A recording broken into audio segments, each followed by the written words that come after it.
Well, hello, members. I want to bring you up to date with what I've been doing and thinking with respect to these markets on the long-term retirement portfolios. The reason I've been hesitant to do anything is that we've been in a large range, and that range really hasn't resolved either way to this date or to this point. But we're getting very close to the top again, and we need to be thinking about what we're going to do if, in fact, this market continues higher. And so, even though it's not what I expected, and even though I expect that even if it does break higher, it's probably going to get reeled back in, we need to at least consider what we're going to do with respect to the three portfolios and decide, do we put exposure on or not, and if so, when and in what. And so I wanted to share those thoughts with you. So what I wanted to do here first is I wanted to start with the trends, the qualified trends on the major markets. NASDAQ, IWM, which is essential the small cap Russell, and the S&P 500. Bullish on the short term, still sideways on the intermediate term time frame, and still bullish for the most part on the long term time frame. Now, if you notice, the Russell, the small cap, actually went bearish on the long-term time frame. It was one of the reasons we've maintained our stance that this market's going to try to break down. We also had that in the energy sector, as you know, has been one of the sectors that have been really cooking to the top side. The basic material also had gone bearish at one point, and not shown on here, but also was the transports. And so you had a number of major breakdowns, which, when that happens, typically leads to a continuation to the downside. And that was why I had maintained my thought that eventually we were going to see this market break to the downside. But so far, that has not happened. Now, just because we're up here near the highs doesn't mean we're going to break out, or we may just get over the highs and then fall back. But we need to at least have a plan in case this happens, especially in the aggressive portfolio, in terms of where do we put exposure on. Because if this market breaks higher, we're going to have to put exposure on. We can't just sit there and ignore it, because it will be a multiple swing point breakout, which is typically what leads to a continuation. So that's where things stand now. If you look at the intermediate term time frame, almost everything has turned back to bullish. We're at that critical point where something has to happen if this market's going to continue higher. And that something is something we will have to take into account and deal with if in fact it happens. So I want to bring up the charts individually and just quickly go over each one on a weekly and a monthly basis of the major indexes and the emerging markets, those things that we invest in. So let me start with that, and I'm going to start with the S&P 500 because this is the major index. S&P 500, if you remember, had a consolidation at the highs. We took exposure off up in this area a couple times. Eventually took some off. I don't remember exactly where all the points were. We actually ended up taking some off, I remember, down in this area, which was it turned out to be a bad place, but it did look like it was finally breaking down and we were potentially going to get a larger correction. But in fact it held and pushed back up, and here we are at the highs again. It's at the critical point. The critical point is this bar's high, and we're right at it, and we're trying to get over it this week. If we get over it and stay over it, right, then it's going to attack these swing point highs. And if you look at them, right, there are multiple swing point highs up here. You have this one. You have another one here. You, of course, have the one it's dealing with now. And then there's another one right over here. And so you've got multiple swing point highs, just like when you broke down multiple swing point lows and broke through them, got a fast escalation to the downside. We could see a faster escalation to the upside as a result of this sort of a breakout. Now that's on the weekly time frame. If we move it out and look at the monthly time frame, you also have multiple swing point highs here as well, which also would be breaking, it would be breaking over those. And so again, I can see where this consolidation phase could lead potentially to a large move to the upside. How large? Well, if you double the range, right, and I can't quite get it all in here on the screen, but if you double it, that's a 300-point range. You could get another 200 to 300 points to the upside.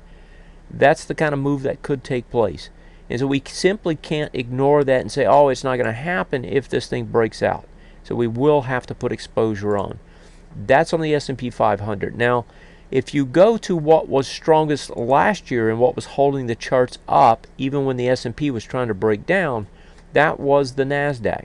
And the broad NASDAQ, I'm going to bring it over here, the broad NASDAQ is not as strong. You can see it's not to the highs yet.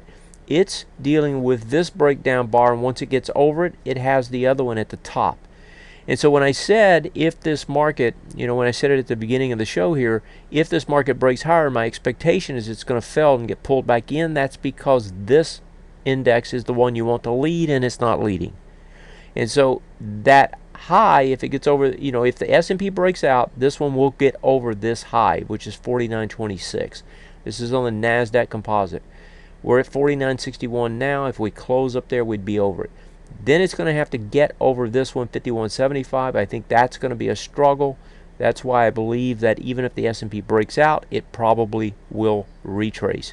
And so that is the thinking on these indexes. And if we go and drill down a little bit farther to the NDX, which makes up a good portion of the NASDAQ composite, you can see it's in the same situation. Now, finally, if we go to the small caps, the Russell actually has been the weakest on the longer term time frame, but has been the strongest on this bounce, so it's leading on the upside. And right now, it has an ABCD structure on the weekly time frame here that projects quite a bit higher. That structure is from here, that would take it all the way back up to this level, which is about 1300. If we bring it to the monthly, 1300 is at the tops, right? So that would take it all the way back to the highs on this current leg up that it's trying to complete. Now the Russell, we got out of some of it, at different places here. You can go back and look at the books, but it's at a point where we still could get back in without a lot of, shall we say, opportunity lost. But the key question is it going to continue or not? Has the ABCD structure. This is the first place I would think about putting some exposure on in the aggressive portfolio. I would also look at the S&P, the SPY, as the other place to put it on. And if we were going to put more exposure on in the balanced portfolio, it would be the SPY. So that's where things are. What would trigger us to put exposure on?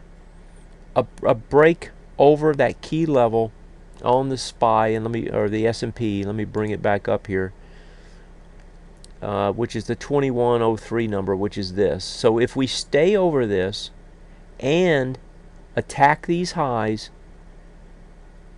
that NASDAQ, if the NASDAQ as part of that starts to gather some momentum, we would want to probably put the exposure on the aggressive portfolio. We would not want to put it on the balanced portfolio until we actually broke out and then got the retrace. And I expect you will get the retrace if that's going to happen.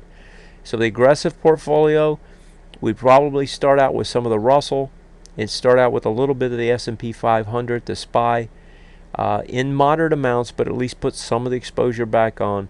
But we do want to see this close higher, get over this on the S&P on the broad market, and see the Russell continue to lead, which it's doing now. If that happens, we'll end up probably putting some exposure back on. The other places to put exposure on potentially is like the emerging markets. And if we look at those, it is, and let me go grab them right quick here. Here we go.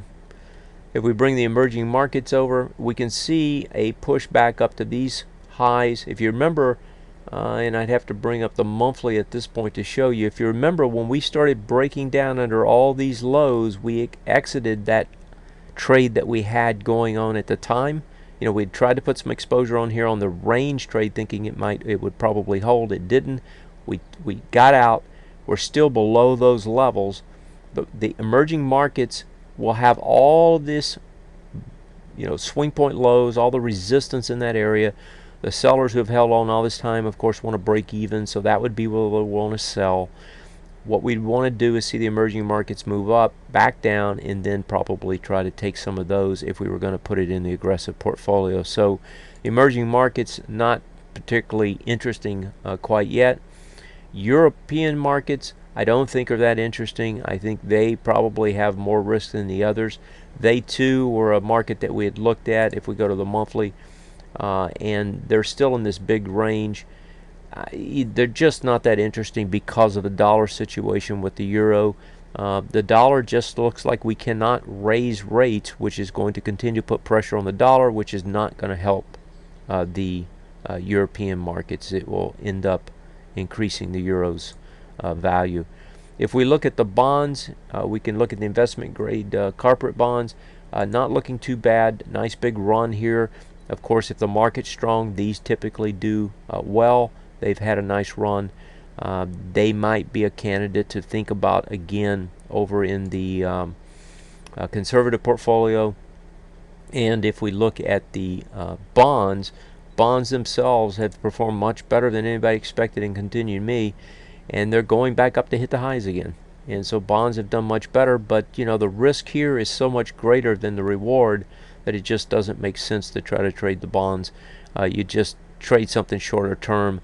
Most of our money, as you know, is in the SHI, which is just collecting 1.5% a year with the dividends, and that's the safest place to be. But as we move up, as this market continues to show more strength than it should, if we're going to put exposure on, we need to go to those two places I just talked about. We need to see those things happen.